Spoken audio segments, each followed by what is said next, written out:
Counseling. I'm Brianna Hood, and I'm officially healed from my wisdom tooth removal. If you don't know anything about that, you should go check out my video, First Year Overview. It's about me talking about my school life and what I've been through in the first year, but I talk a little bit about my wisdom tooth removal and how much pain I was in.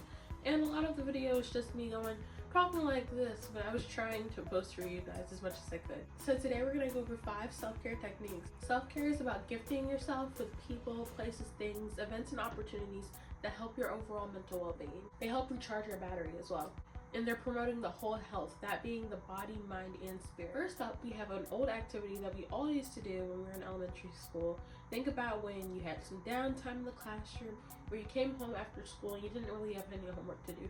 What did your parents have you do just so you'd relax and not make a lot of noise? You've got it, it's coloring. Coloring is a great mindfulness technique. It allows us to remain present and focus and stay in the moment. When you're coloring, you're focusing on keeping that same color that you picked out and making sure it stays in the lines and doesn't touch any of the other color. In that instant, you are focusing in the moment on that particular color and staying in the lines. You're only worried about that one thing. You're not worrying about anything else going on in the world, anything that's actually not bothering you and creating a lot of anxiety in yourself. If you've ever played Happy Color, that is a very fun coloring app where they have a picture already created and it has numbers on them. You click each color that corresponds to the number so that you're able to pinpoint and it colors it in for you. So I highly suggest using this method for mindfulness. Also remember, like and subscribe. Liking this video helps my channel grow with the algorithm YouTube has placed. And subscribing just means that you really like my content and you want to see more of me. This channel is fairly new, so please like and subscribe for this video. Also share it to as many people as you can so that you get the word out about my channel and that people know I exist. You can also find my social media below. I'm gonna have my Instagram link, and I just started posting on Lemon 8.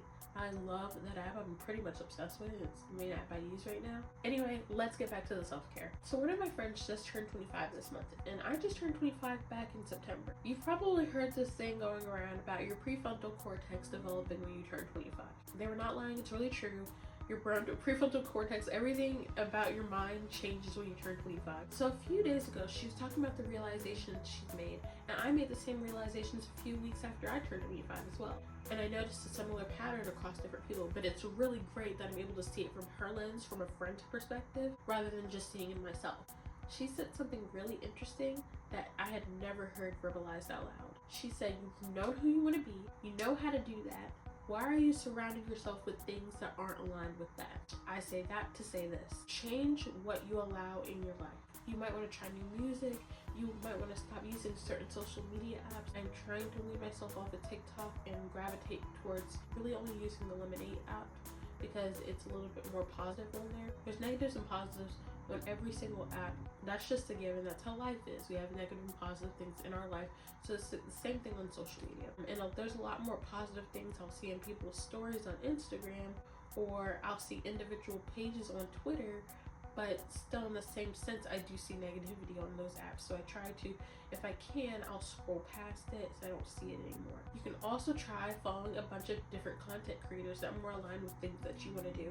When I got into the gym a few years ago, that's the first thing I did. I wanted to find every reputable source that I could that had something to do with what I'm trying to allow in my life.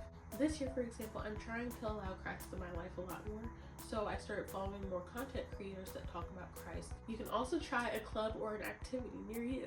Alright, the third technique is watching your favorite comfort movies. Watching your favorite comfort movies provides a sense of familiarity, and it also manifests itself as a coping mechanism. When faced with uncertainties of life or having anxieties, it's typically common for people, especially older Gen Z or younger millennials, to rewatch the same things over and over. So maybe you're into superheroes. Some of you guys might like animated movies. Some of you guys might like musicals. Some great movies I can recommend to you.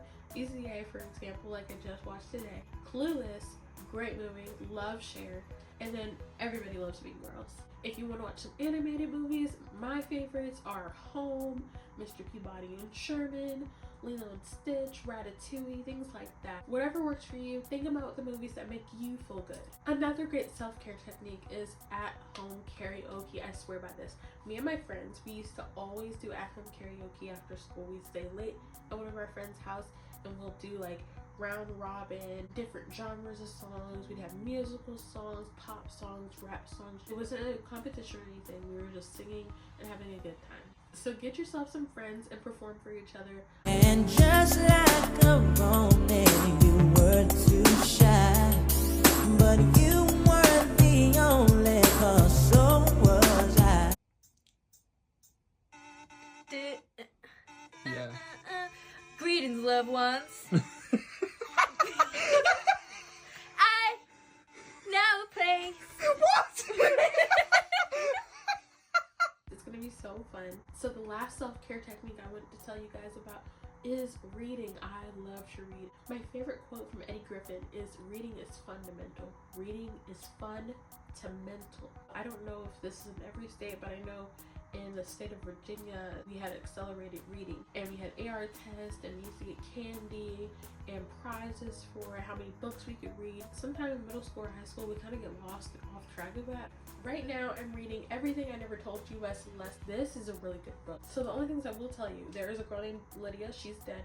Her mom, she's trying to figure out what happened. She's so confused. Her dad, he's basically about to ruin the marriage. Her brother feels like he knows what's going on, and her little sister really thinks she knows what's going on. I will probably give you guys a review when I'm done with this book, but I really suggest you guys all read it because it's so good so far. I picked up this one in my last video, The Day of My Life. I talked about how this was recommended to me on Lemon 8. Lemon 8 will never serve me wrong.